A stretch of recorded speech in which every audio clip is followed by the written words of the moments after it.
Shalom semuanya, shalom. Halo, sini ada William, ada Kak Netri, ada Kak Efra, ada Kak Jivi. Yuk bisa on cam. Masa cuma saya dengan pembicara kita pada sore hari ini yang on cam? Yang lain kemana nih? Atau memang masih tidur? Yuk on cam guys. William.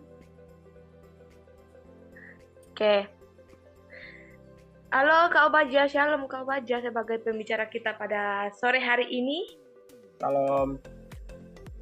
Widih, udah rapi lagi nih. Kemarin aku kira Kak Obaja masih pakai baju pink lagi, ternyata udah ganti Kak. Wih, luar biasa, masih kece juga ternyata.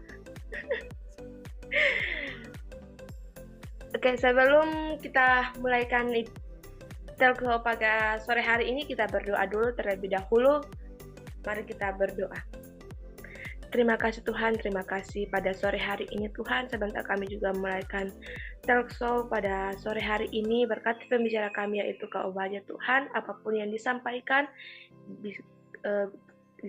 kami juga bisa pahami dan bisa mempraktikkan dalam kehidupan kita masing-masing, mana yang baik dan mana yang jahat Tuhan. Dalam nama Tuhan Yesus, haleluya, amin. Apakah suara saya masih kedengaran? Aman. Saya mau perkenalkan pembicara kita pada sore hari ini. Kak Obaja mungkin bisa perkenalkan nama? Oke, shalom semuanya. Gimana nih kabarnya teman-teman? Sebelumnya saya akan perkenalkan diri. Sebelumnya juga saya berterima kasih kepada media teman-teman semuanya yang ada di sini yang mengundang saya di dalam pelayanan pada hari ini. Perkenalkan diri, nama saya Obaja Ari Budiman. Biasa dipanggil Obaja ya teman-teman semuanya, biasa dipanggil Obaja. Jarang dipanggil Ari, apalagi Budiman gitu ya. Saya selalu dipanggil Obaja. Kadang O-nya hilang, hanya bajanya doang gitu. Tapi saya bukan teman-temannya Besi Kawat ya teman-teman. Nama saya Obaja yang ada di Perjanjian Lama. Oke, saya sekarang masih menjadi mahasiswa semester akhir ya. Teman-teman semuanya yang ada di mahasiswa semester akhir tetap semangat ya mengerjakan laporan praktek dan skripsi yang ada ya. Kita sama-sama berjuang untuk menempuh sarjana.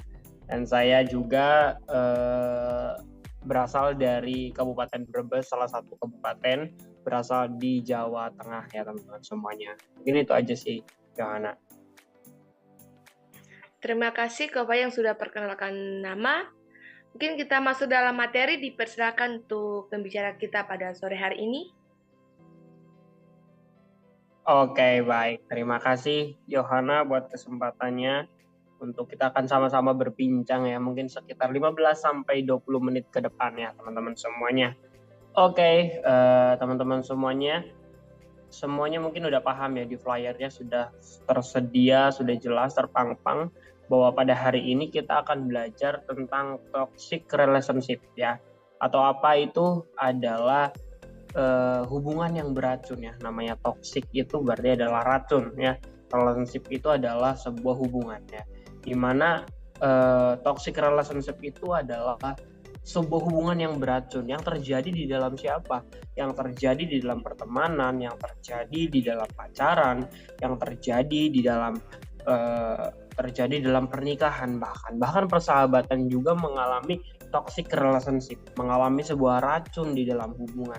Yang bisa dikatakan kita kadang ingin sebuah hubungan itu bahagia, kita ingin hubungan itu mewah, hubungan itu selalu manis, selalu harmonis seperti keluarga cemara gitu ya. Tapi nyatanya tidak. Nyatanya dalam menjalani hubungan mungkin 1 bulan, 2 bulan mungkin masih enak, masih have fun gitu. Tapi sekitar 3 bulan, 4 bulan ketika saling kenal satu sama lain, wah ternyata tahu keburukan dia.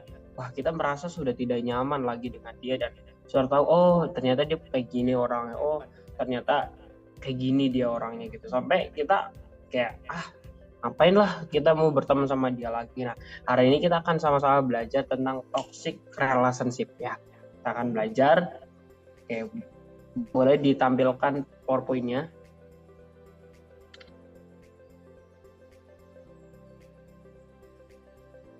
Sambil PowerPoint dijalankan ya, kita juga percaya bahwa kita di sini akan belajar tentang kita boleh mengecek nanti nih, katakan belajar ciri-ciri kali apa dari toxic relationship ini. Mungkin teman-teman sedang mengalami hal demikian dan bagaimana sih bisa keluar dari toxic relationship ini. Next, yang pertama adalah apa itu toxic relationship atau hubungan beracun? Adalah istilah untuk menggambarkan suatu hubungan tidak sehat yang dapat berdampak buruk bagi keadaan apa? Keadaan fisik maupun mental seseorang. Hubungan ini tidak hanya bisa terjadi pada sepasang kekasih, tapi juga dalam lingkungan pertemanan, friendzone, bahkan keluarga, teman-teman semuanya. Jadi toxic relationship itu adalah sebuah hubungan yang beracun, hubungan yang tidak sehat, hubungan yang tidak bahagia. Istilah ini menggambarkan suatu hubungan yang benar-benar berdampak buruk, bukan berdampak positif, tetapi berdampak buruk bagi apa? Keadaan fisik kita, badani kita, jasmani kita. Kita bisa sampai jatuh sakit karena hubungan ini. Maupun mental seseorang, kita mengalami stres, mengalami depresi, kita mengalami kecemasan gitu. Dan hubungan ini juga terjadi bukan hanya kepada seorang pasang kekasih yang pacaran ataupun pernikahan, bahkan dalam dunia pertemanan, di dalam dunia persahabatan, kita juga sering mengalami yang namanya toxic relationship. Nah, next. Kita akan melihat di dalam Alkitab, teman-teman semuanya. Kita akan sama-sama baca di dalam Pengkhotbah 4 ayat 9 ya. PowerPoint-nya sudah tersedia, bahwa berdua lebih baik daripada seorang diri. Karena apa? Karena mereka menerima upah yang baik dalam jerih payah mereka. Headline yang paling atas, berdua lebih baik daripada apa? Seorang diri. Pengkhotbah itu adalah salah satu kitab hikmat yang berbicara tentang sosok kekasih. Bagaimana bisa mengasihi satu sama lain dengan pasangan yang ada. Berdua lebih baik daripada seorang diri. Yang berarti apa? Kita mengajarkan dan memberitahu bahwa kita itu adalah makhluk sosial. Kita itu adalah makhluk sosial yang apa? Yang saling membutuhkan satu sama lain. Yang saling membutuhkan antar saudara kita, antar teman kita. Kita harus bermutualisme, kita harus saling membutuhkan, kita harus saling menguntungkan. Ya. Menguntungkan satu sama lain. Jangan sampai kita hanya memberi kepada orang tersebut, kita hanya memberi, tapi kita nggak dapat.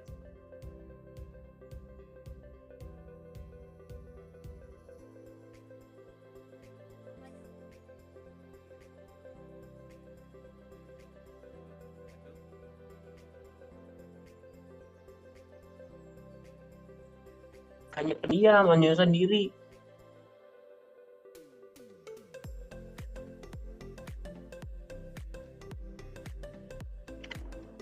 Oke, bisa dilanjut ya teman-teman.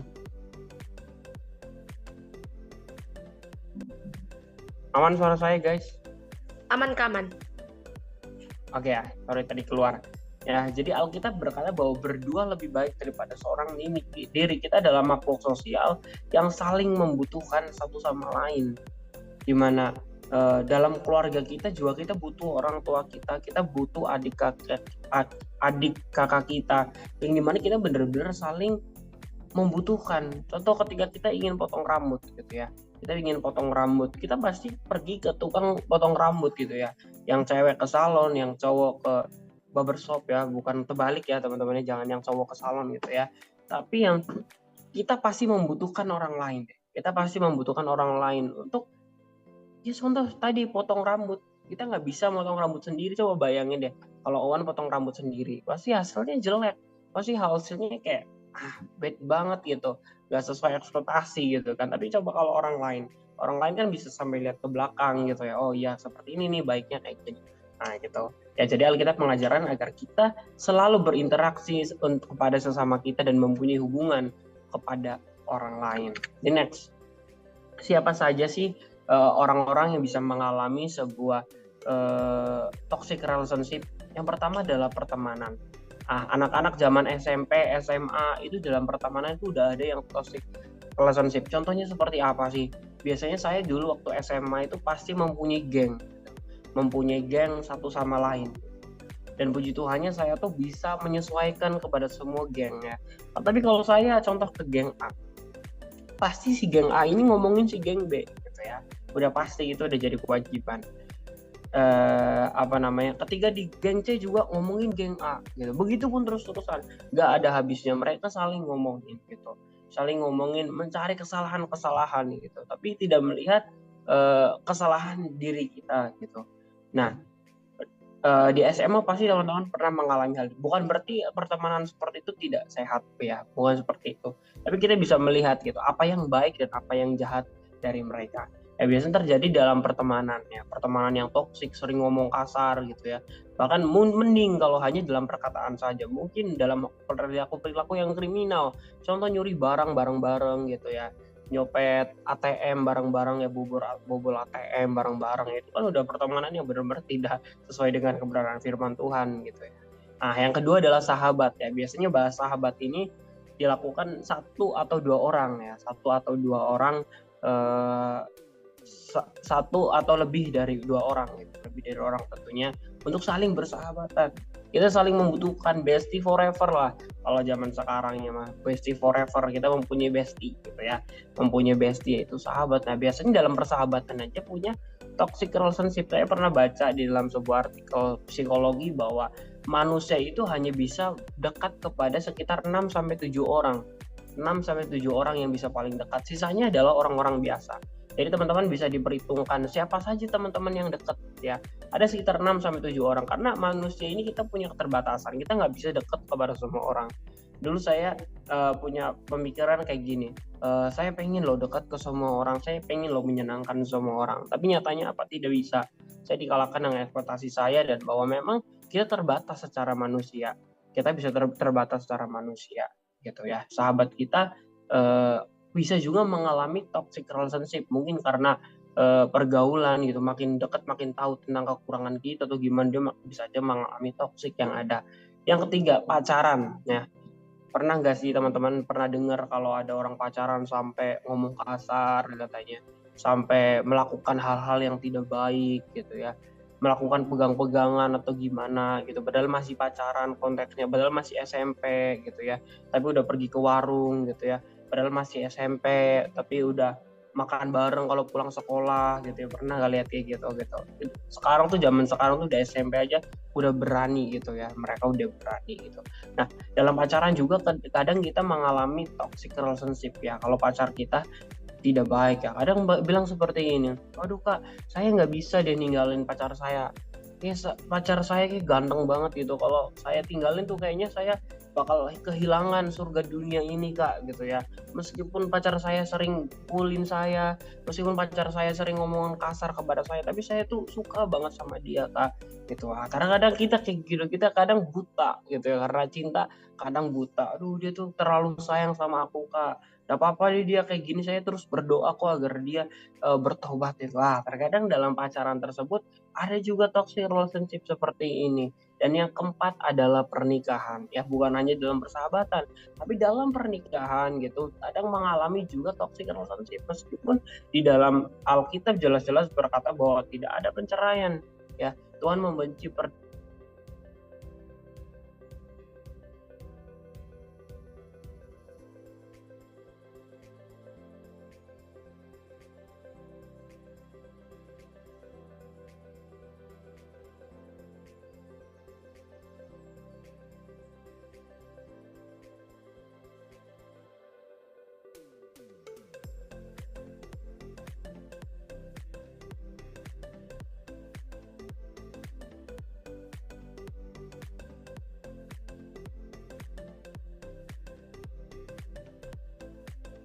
saya pengen Recording in dekat kepada progress. satu orang, saya tuh bakal selalu menanya tentang apa yang menjadi, dulu kamu kecil gimana sih gitu, keluarga kamu gimana sih, keluarga papa kamu gimana sih, keluarga mama kamu gimana sih.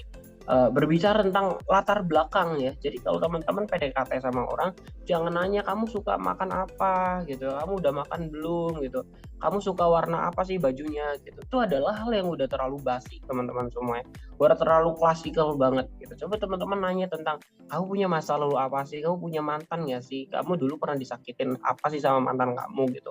Nah, coba deh tanya hal-hal demikian ya, karena itu akan membantu teman-teman dalam hubungan selanjutnya itu bakal baik gitu, dan tidak ada lagi hal yang disembunyikan gitu. Oke, next. Ciri-ciri toxic relationship yang pertama adalah suka mengkritik. Ya, coba deh teman-teman punya nggak sih dalam pertemanan atau hubungan suka mengkritik, suka menjudgment kayak, waduh kamu tuh apa namanya suka ngupil loh, kok kamu suka ngupil sih gitu, kok kamu suka ngupil sih. Nah kita nyalahin kepada orangnya bukan kepada perilakunya. Coba bilangnya gini, kamu tuh jangan ngupil ya gitu. Kalau kayak gini apa namanya dalam apalagi di dalam lagi di warung gitu ya, lagi di warung bakso gitu ya, tapi numpang ngupil gitu. Mending kalau di rumah mah nggak apa-apa gitu di kamar sendiri. Tapi zaman ini suka mengkritik ya, jadi jangan menjudgment orangnya, jangan menjudgment subjeknya gitu ya, jangan menjudgmentnya ininya. Jadi kita nggak boleh mengkritik. Coba ada nggak orang-orang yang suka mengkritik demikian, suka nyalahin gitu. Yang kedua selalu disalahkan gitu, wah kamu tuh coba kalau kamu tadi bangunnya pagi pasti kita nggak akan terlambat gitu. Coba kemarin malam kamu tidurnya nggak sampai larut malam, pasti kita nggak akan kesiangan. Saling menyalahkan. Pacaran itu saling menyalahkan, selalu disalahkan. Nah, itu yang kedua tuh ciri-ciri dari toxic relationship. Yang ketiga adalah adanya penghinaan. Menghina, wah kamu hitam, kamu dekil, kamu keriting gitu, kamu tuh nggak bisa apa-apa, kamu tuh pendek gitu ya. Wah itu penghinaan secara verbal, penghinaan fisik gitu ya yang ada. Itu adalah ciri-ciri dari toxic relationship juga. Yang terakhir, tidak respon. Ketika lagi ada masalah ngapain? Dia diam seperti batu. Dia respon. Dia cuek. Dia nggak pengen menganggap minta maaf duluan atau gimana. Dia cuek, dia diem aja. Di chat malah di blok gitu contoh ya. Teman-teman pernah nggak sih ngalamin gitu? Kayak lagi masalah tapi malah di blok sama dia. Padahal dia yang salah juga gitu ya. Ataupun kita yang salah tapi ya harusnya tidak demikian. Harusnya kita boleh selesaiin dengan baik-baik ya teman-teman semuanya. Jangan memutuskan hubungan. Karena kalau memutuskan hubungan jadi malah ada luka di hati kita. Kita ngerasa kita pengen hilang, pengen ngelupain, tapi nggak bisa teman-teman. Kita harus selesai dengan baik. Jadi kalau ada yang bilang ya kalau kamu punya mantan, selesaikanlah dengan baik, putuslah dengan baik gitu ya. Jangan sampai putus dengan lagi ada masalah, karena itu bakal berbekas ketika teman-teman dalam dunia melanjutkan hubungan selanjutnya ataupun di dalam dunia pernikahan teman-teman semuanya. Nah jadi ada 4 ciri-ciri tadi. Yang pertama suka mengkritik, selalu disalahkan, adanya penghinaan dan tidak respon. Boleh deh lihat teman-temannya, sahabatnya, saudaranya, pacarnya, ada nggak sih 4 ciri tersebut ya. Saya melihat dari sumber yang ada bahwa sekitar 85% ini akurat dari 4 poin ini. Kalaupun mungkin ada, wah berarti itu udah pertanda ya teman-teman semuanya. Oke, boleh next. Bagaimana kita bisa mempunyai hubungan yang baik? Bagaimana kita mempunyai hubungan yang better? Bagaimana kami mempunyai hubungan yang sesuai dengan kebenaran firman Tuhan? Yang pertama, kenali diri orang tersebut. Kita harus kenal apa yang menjadi masa lalunya. Kita harus kenal dia rumahnya di mana gitu ya. Jangan sampai dia foto doang rumahnya, wah rumah saya bagus seperti ini, tapi teman-teman nggak pernah lihat aslinya ya. Mungkin rumahnya ternyata masih pakai kayu gitu, yang di foto dia udah mewah gitu ya. Coba deh lihat gitu ya. Kenali orang tersebut, orang tuanya gimana, papa mamanya gimana gitu, masa lalunya gimana, punya nggak sih kekurangan, kelebihan kamu apa, kamu sukanya apa. Kita harus mengenali terlebih dahulu. Yang kedua, mengasihi terlebih dahulu. Kalau kita ingin mempunyai kalau kita ingin mempunyai relationship yang baik gitu ya teman-teman, ingin mempunyai relationship yang bagus, adalah yang pertama mengasihi terlebih dahulu. Kita harus mempunyai effort terlebih dahulu. Kita harus mengasihi orang tersebut ya. Ketika teman-teman ingin punya teman ya, teman-teman sendiri harus bertanya, harus cari topik dulu gitu ya. Cari topik kepada mereka. Oh ya kamu sukanya apa sih? Oh kamu sukanya ini ya Mobile Legends gitu ya. Kita bisa masuk lagi dalam dunianya. Oh kamu sukanya olahraga ya, kamu sukanya badminton gitu ya. Kita harus mengasihi terlebih dahulu. Kita harus mempunyai effort kepada dia. Yang ketiga, cek apakah ada feedback. Ketika kita sudah mengasihi, apakah ada feedback? Ini saling berkaitan. Harus ada feedback yang terjadi, harus adanya timbal balik. Jangan sampai kita hanya memberikan saja nih, beri, tapi kita nggak menerima. Jadi apa? Jadi kita kosong karena kita udah terlalu banyak memberi gitu ya. Yang keempat, lakukan semuanya untuk melayani ya. Umat Kristen berbicara tentang lakukanlah semuanya untuk Tuhan. Dalam tugas teman-teman, dalam sekolah teman-teman, di dalam pekerjaan, dalam kuliah yang ada, lakukan semuanya untuk Tuhan. Begitupun dengan ketika kita menjalani hubungan dengan pertemanan kita ataupun sahabat kita. Kita harus semuanya untuk melakukan melayani Tuhan. Kita melayani Tuhan ya teman-teman semuanya. Boleh next, ini adalah yang terakhir ya teman-teman. Saya suka banget ayat ini, itu dalam Mazmur 1 ayatnya yang ke-1. Berkata demikian, berbahagialah orang yang tidak berjalan menurut nasihat orang fasik, yang tidak berdiri di jalan orang berdosa, dan yang tidak duduk di dalam kumpulan pencemooh. Paling terakhir, dan yang tidak duduk dalam kumpulan pencemooh. Kita Mazmur berkata bahwa kita tidak boleh duduk ya. Duduk, yang berarti duduk itu apa? Kita di situ terus sama orang-orang pencemooh. Pencemooh itu orang-orang yang tidak baik, yang suka menjatuhkan orang lain, yang suka ngomongin orang lain, yang suka cari kekurangan orang lain gitu. Kita tidak boleh duduk, yang berarti kita tidak boleh dalam lingkungan circle yang toksik. Kita tidak boleh dalam lingkungan circle yang tidak baik, tetapi bukan berarti kita nggak boleh berteman dengan mereka. Kita boleh benci akan perilaku yang ada, tapi kita juga harus mendekatkan diri kepada dia agar dia bisa lebih baik lagi. Karena siapa lagi yang bisa menolong dia kalau bukan kamu yang paling dekat? Ya, orang lain pendeta susah nggak bisa deketin dia karena yang paling dekat itu kamu. Tapi kamu harus kasih pengertian kepada dia agar dia bisa hidup lebih baik lagi. Next. Dan terakhir, terima kasih buat teman-teman semuanya.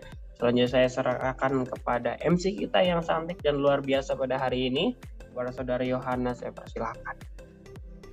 Wah, terima kasih buat Kak Obaja yang sudah memberikan beberapa poin yang sudah disampaikan tadi. Aku mau bertanya nih, apakah Kak Obaja kan sudah di dalam PPT itu tadi, apakah memang dari kehidupannya Kak Obaja pernah mengalami seperti itu? Obaja? Oke, berbicara tentang pernah nggak sih mengalami toxic relationship? Ya. Tentunya pernah ya, sepertinya pernah. Kayaknya hampir semua orang pasti mengalami toxic relationship, pasti pernah mengalami sebuah hal yang tidak mengenakan gitu dalam hubungan. Oh, saya dekat sama orang ini, saya kira dia bakal selama-lamanya. Ternyata tidak, teman-teman. Ternyata tidak. Ternyata dia sibuk dengan pekerjaannya, dia sibuk dengan sekolahnya, dan udah kita nggak bisa bersama-sama lagi. Dan sementara selalu punya prinsip gini bahwa setiap keadaan itu ada masanya gitu, nggak akan selama-lamanya. Jadi tapi sekarang tuh saya berpikir bahwa dalam pertemanan pun kita nggak boleh mengandalkan pertemanan kita tidak boleh mengandalkan sahabat kita, bahkan keluarga kita aja kita nggak bisa andalkan. Hanya Tuhan Yesus yang dapat kita andalkan, teman-teman semuanya. Jadi saya pernah mengalami hal demikian, dan bagaimana saya menanggapinya, saya ketika mempunyai teman-teman yang toksik tidak bisa dikatakan tidak menghindar benar-benar. Saya tetap berteman dengan mereka, tapi ada batasan-batasan tertentu yang saya akan terapkan kepada mereka. Itu aja sih, Yo. Oke, terima kasih Kak Obaja yang sudah menjawab. Apakah dari audiens ada yang mau bertanya?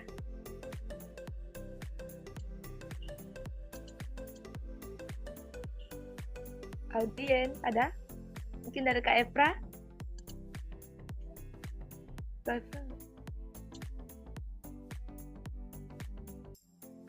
Oke, dari aku aja Kak. Mungkin yang lain di menyusul. Kalau dari aku, gimana caranya kayak keluar dari hubungan yang toksik? Mungkin kita sudah nyaman, istilahnya sudah beberapa poin itu kan sudah dilakukan, tapi ingin keluarnya itu susah kali, gitu loh Kak. Bisa? Oke, baik. Terima kasih Yohana buat pertanyaannya. Ada dua jawabannya yang harus kita ambil. Yang pertama itu adalah, apakah kita ingin seperti mereka di dalam lingkungan yang toksik kita dan menjadi toksik, ataupun kita keluar di dalam hubungan tersebut atau di dalam pertemanan tersebut. Kita harus mencari keputusan, apakah kita ingin jadi toksik atau ingin menjadi lebih baik ya. Kalau kita ingin menjadi toksik, ya udah ikutin aja. Tapi kita sebagai anak Tuhan, kita tidak boleh demikian ya. Kita harus keluar dari lingkungan atau circle yang toksik ya. Karena kita adalah garam dunia, kita adalah terang dunia.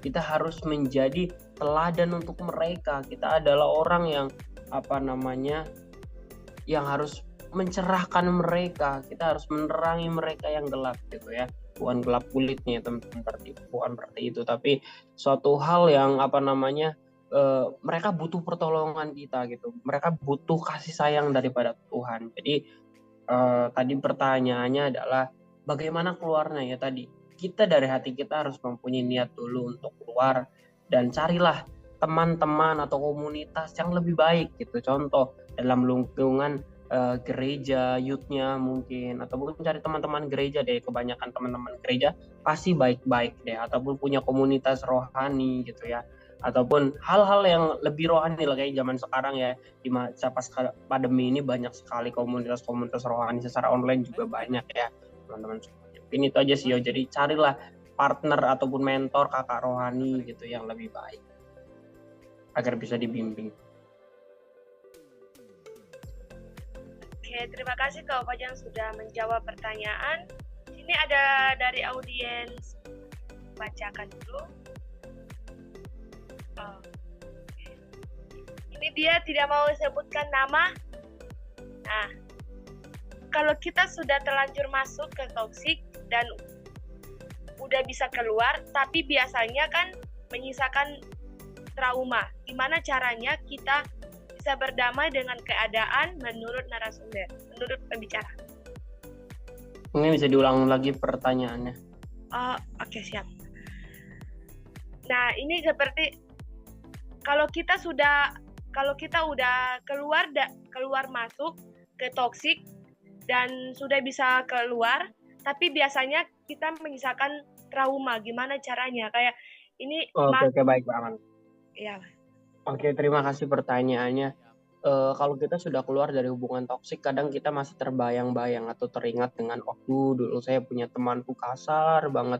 Aduh, dulu tuh saya punya pacar tuh kasar banget sama saya. Saya tuh sering diperlakukan tidak senonoh gitu. Saya tuh sering diomongin kasar, saya tuh sering dikasarin.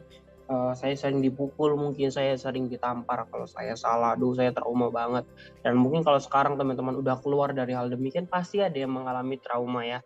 Yang namanya trauma dalam dunia psikologi itu bakal lama teman-teman, bakal lama. Tapi ada satu statement demikian, bahwa kita tidak bisa merubah masa lalu kita, tapi kita bisa merubah masa depan kita. Jadi masa lalu ya sudah, biarkan berlalu dan jadi titik balik. Jadi pembelajaran untuk diri kita agar kita bisa lompat ke depan agar lebih baik lagi. Agar kita bisa hidup sesuai dengan kebenaran firman Tuhan. Apa yang teman-teman inginkan coba capai, apalagi teman-teman yang masih SMP, SMA ya, masa depannya masih cerah gitu ya. Lakukanlah itu dengan baik gitu. Lakukanlah itu dengan baik dan fokus ke depan, fokus ke masa depan teman-teman semuanya, dan carilah teman-teman yang baik, pasti juga trauma itu bakal mulai-mulai hilang gitu ya. Tapi kalaupun masih trauma terus, nah itu membutuhkan ahlinya kepada psikolog yang ada gitu. Apa lagi? Udah nggak ada Kak, mungkin sesi Q&A telah selesai. Aku mau kesimpulan kan tadi Kak Bayu sudah memberikan kesimpulan, tapi mungkin yang lain kurang ngerti kan, yang lebih menonjol loh Kak, yang lebih lebih ngena gitu selain ayat. Mungkin statement aja kali ya untuk mengakhiri pembicaraan kita pada hari ini. Berbicara tentang toxic relationship itu ada berbicara tentang hubungan yang beracun. Jadi kita sebagai anak Tuhan, mari kita sama-sama untuk mencari pertemanan yang sehat. Kita mencari komunitas yang baik, komunitas yang sesuai dengan firman Tuhan. Carilah orang-orang yang bisa bikin kita membangun apa? Bukan membangun rumah gitu ya, atau membangun rumah tangga aja. Tapi kita sama-sama membangun di dalam Tuhan. Kita imannya makin dekat dengan Tuhan, kita makin beriman kepada Tuhan, kita makin percaya, makin dekat ya. Bukan berarti kita cari teman ataupun pacar malah menjatuhkan, malah nggak boleh doa, nggak boleh ke gereja, jangan ya, itu udah pasti toksik banget itu ya. Tapi kita harus cari orang-orang yang bikin kita makin hidup lebih upgrade, yang selalu mensupport kita, yang bisa mendengarkan cerita kita. Nah, carilah teman-teman demikian. Saya carilah teman-teman di gereja ya, udah pasti baik-baik ya. Itu sih dari saya. Oke, terima kasih. Dan kita akan masuk dalam dokumentasi. Buat para audiens yang belum on cam bisa dokumentasi. Yuk on cam, ada Kak William. Ada Kak Amel. Halo Kak Amel. Bisa on cam? Biar kita bisa foto.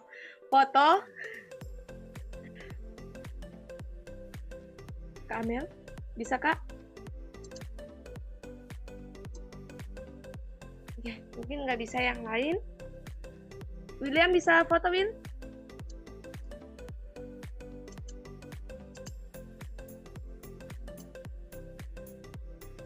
Masih dibisukan. Oh, sorry. Oke. Suaraku aman ya? Oke. Hitungan ketiga ya. 1, 2. Oke, ganti gaya. Tunggu. Tahan. 1, 2. Oke. Saya serahkan kembali. Ya, terima kasih tim multimedia kita. Kita masuk dalam pengumuman. Mungkin ada yang bisa bantu share screen.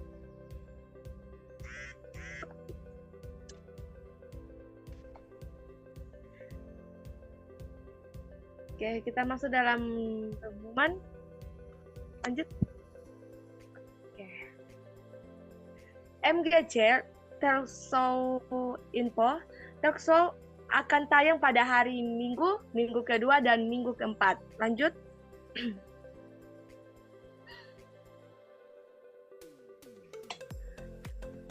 Oke. Ini ada akun sosial media MGC, bisa langsung screenshot atau bisa follow, nanti akan di fallback oleh admin MGC. Lanjut Kak. Wah, jadi MGC ini akan melaksanakan grand opening pada bulan Juni. MGC akan mengadakan ibadah perdana gathering worship setiap hari Jumat jam 19 WIB atau jam 7 WIB. Dan waktu Indonesia Tengah bisa menyesuaikan. Lanjut Kak. Informasi, MGC ingin mengajak kalian untuk bergabung dalam pelayanan online. Untuk info selanjutnya bisa DM Instagram Media Generation Community, bisa di screenshot. Oke. Lanjut.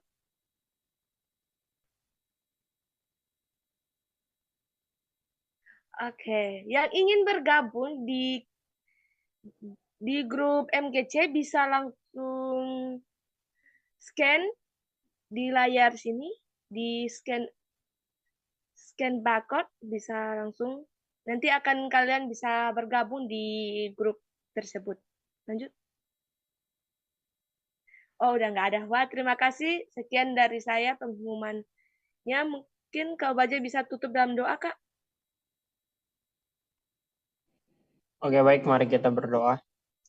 Bapa dalam kerajaan surga, Tuhan, terima kasih buat hari ini. Tuhan, kami ucap syukur kalau pada hari ini Tuhan kami boleh berbincang dengan saudara seiman kami, Tuhan. Kiranya pada perbincangan kami pada hari ini, Tuhan, kami bisa semuanya untuk kemuliaan Tuhan. Berikanlah kami pertemanan kami yang baik, berikan kami hubungan yang baik, Tuhan, dengan teman-teman kami atau sahabat kami atau teman-teman yang sedang PDKT-an atau dalam pacaran, Tuhan. Berikanlah pertemanan kami yang baik, Tuhan. Terima kasih Bapak, Engkau tuntun kami setiap langkah kami, Tuhan.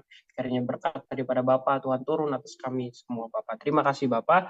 Berdoa bersyukur. Haleluya. Amin. Thank you semuanya. Tuhan memberkati.